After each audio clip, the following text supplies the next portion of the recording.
हवा महल।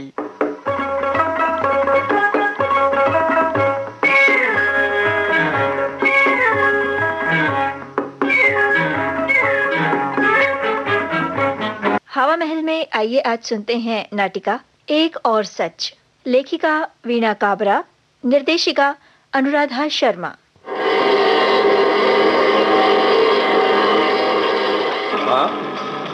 माँ, मुनीम जी ने बताया कि तुमने ट्रस्ट के खाते में से 5,000 रुपए निकाले हैं। आपको रुपए चाहिए तो मुझसे मांगती, मुनीम जी तक क्यों पहुंची? बस कुछ खर्च आ गया था, भाभी को जरूरत थी, उन्होंने मंगाए थे, तो मना कैसे करती, इसीलिए रुपए निकाले। हाँ वो ठीक है, लेकिन अभी 2 महीने पहले तो मैंने तुम्हें 10,000 रुपए दिए थे, उसमें से नहीं भेज सकती थी? पर ट्रस्ट के खाते में से रुपए क्यों निकाले? क्यों? अब तुमसे पूछना पड़ेगा क्या कि रुपए कहां से निकालूं? मैं जानती थी कि उनके जाने के बाद मेरी यही हालत होगी। हे भगवान, तुमने ये क्यों किया? मुझे इस दुनिया में अकेला छोड़ दिया। अकेला क्यों? डॉक्टर अंकल हैं तो सही आपके साथ। तुम्हें शर्म नहीं आती ऐसी बात कहते? मैं जा रहा हूं, और हाँ, आगे से आप रुपए निकालें तो पहले मुझसे पूछ ले। अनीता, बात क्या है? क्यों परेशान हो? किशन, क्या बताऊं, अभी तो इनको गए हुए महीने भी नहीं बीते और ये महेंद्र आंखें दिखाने लगा है। मुझे तो लगता था मैंने ऐसे किया ही क्या है। रुपए उठाती हूं तो वो भी मेरा हक है, मेरी मर्जी है, मैं चाहे जिस काम में लूं। नहीं अनीता, तुम्हारी मर्जी सब जगह नहीं चलेगी। ट्रस्ट के रुपए तुम महेंद्र की मर्जी के बिना नहीं उठा सकती। वो बालिग है, कभी भी तुम्हें रोक सकता है। ट्रस्ट में महेंद्र और उषा को ही रुपए उठाने का अधिकार है। तुम्हें तो गिनती के रुपए मिलेंगे बस। तुमने पहले तो कभी नहीं बताया मुझे। क्या तुम मेरे लिए कुछ नहीं छोड़ गए? नहीं नहीं, ऐसी कोई बात नहीं है। अभी अभी मैं वकील से मिलकर आ रहा हूं। वकील ने बताया कि तुम्हारे नाम गहने और मकान है। तुम्हें हर महीने 10,000 रुपए मिलेंगे, पर सारे नगद रुपयों का उन्होंने ट्रस्ट को अधिकार दे दिया। उस ट्रस्ट से केवल महेंद्र और उषा को ही रुपए मिलेंगे। ये तो मेरा अपमान है, ये ऐसा नहीं कर सकते। मुझे तो महेंद्र की चालबाजी लगती है। नहीं अनीता, नहीं, महेंद्र इसमें कुछ नहीं कर सकता है। तुम्हारी खर्चीली आदत के कारण ही तुम्हारे पति ने तुम्हें ये सजा दी है। और अब तो महेंद्र दफ्तर का काम काज देखने लग गया है, तो उसको भी पूरी जानकारी हो गई है। अच्छा, तो ये बात है, लेकिन ये तो बहुत बुरा हुआ। मुझे तो लगता था कि अब हम दोनों के बीच कोई नहीं आएगा। तुम काम करो या ना करो, पैसे की तकलीफ ही नहीं आएगी। पर अब क्या होगा? सोचेंगे, कुछ ना कुछ उपाय तो निकालना ही पड़ेगा। क्यों ना वही तरकीब अपनाई जाए? ठहरो, थोड़ा सा संभल कर, कहीं हमारे लिए खतरा ना हो जाए। तुम शांति रखो, थोड़े दिन सब ठीक हो जाएगा। उषा, बैठो, तुमसे कुछ बात करनी है। बोलो भैया, कोई खास बात है क्या? अरे बड़े परेशान से नजर आ रहे हो। हाँ उषा, मुझे माँ और डॉक्टर अंकल के तौर तरीके कुछ जम नहीं रहे हैं। पता नहीं क्यों मेरे मन में अजीब सी शंकाएं उठती रहती। भैया, डॉक्टर अंकल तो इतने अच्छे हैं, आपको जरूर कोई गलतफहमी हो गई है। और माँ भी हमारे साथ गलत व्यवहार क्यों करेंगी? कम ऑन भैया, तुम बेकार की बातें मत सोचा करो। उषा नहीं, ये गलतफहमी नहीं है। तो तुम एक काम करना, क्या? जब भी घर में रहो इन दोनों की बातों को ध्यान से सुनना और इन पर नजर भी रखना। अच्छा? ठीक है भैया, जैसा आप कहें।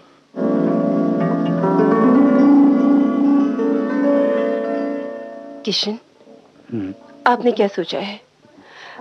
आखिर इस महेंद्र का रोब मैं कब तक सहन करती रहूंगी? अनीता, जल्दबाजी में हमेशा गड़बड़ होती है। तुम शांति रखो, धीरे धीरे सब ठीक हो जाएगा। तुम्हारे इस धीरज ने तो मुझे पागल कर दिया है। कल भी महेंद्र आया था, मेरे मुंह पर 10,000 रुपए मारते हुए बोला कि आगे से इससे ज्यादा मत खर्च करिए, नहीं तो आपको ही तकलीफ होगी। बताओ, तुम्हें बताओ, जिसको अपने हाथों से पाला उनसे ये बातें सुनी। मैंने बच्चों के साथ कभी भी बुरा व्यवहार नहीं किया, भले इनके पिता मुझे पसंद थे या नहीं। ठीक है अनीता, कल से हम अपनी योजना शुरू करते हैं। पर देखो, किसी को शक ना होने पाए। तुम अपना व्यवहार मत बदलना। अब महेंद्र को बिल्कुल महसूस मत होने देना कि तुम उससे नाराज हो, नहीं तो सारी बात उल्टी पड़ जाएगी।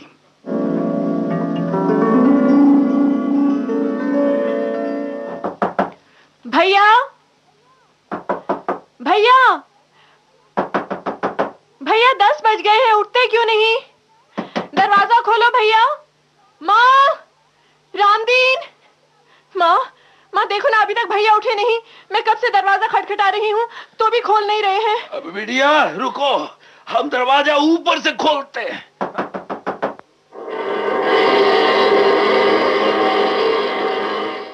माँ, माँ देखो तो भैया को क्या हुआ है। हाँ? रामदीन, रामदीन, डॉक्टर को फोन करो। देखो तो महेंद्र को क्या हुआ है। अच्छा बेबी। माँ, रात को ही तो मुझसे बात कर रहे थे, एकदम ठीक थे, अचानक ही क्या हो गया? भैया, भैया तुम बोलते क्यों नहीं? भैया, डॉक्टर साहब। Sorry Anita, Mahendra is no more. नहीं नहीं डॉक्टर साहब, ये नहीं हो सकता। भैया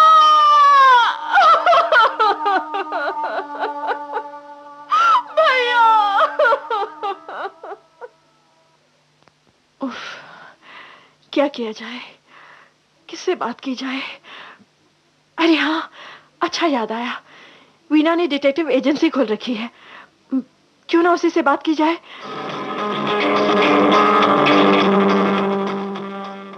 हेलो वीना। हेलो उषा, कहो क्या बात है, क्यों परेशान हो? भाई बैठने तो दो मुझे, फिर बताती हूँ। हाँ हाँ, आओ ना, इधर बैठो। वीना, तुमसे आज 5 सालों बाद मुलाकात हो रही है। इसके बीच मेरी जिंदगी में क्या कुछ घट गया तुम नहीं जानती। बस अपनी जिंदगी के उलझे धागों को सुलझाने के लिए तुम्हारे पास आई हूँ। कहो ना, क्या परेशानी है? पिछले साल मेरे पापा गुजर गए थे। तुम तो जानती हो कि मेरी माँ सौतेली है, पर आज तक हम सबकी आपस में अच्छी तरह बनती रही, किसी को किसी से कोई शिकायत नहीं थी। पर पिछले ही महीने मेरे भाई भी पापा ही की तरह हार्ट अटैक से चले गए। माय गॉड, क्या कह रही हो? मुझे तो खबर ही नहीं मिली। कौन बताता, हम तो मिले ही नहीं ना। और मेरा भाई मुझसे उम्र में काफी छोटा था, और उसे ऐसी कोई आदतें भी नहीं थी कि वो दिल का मरीज हो।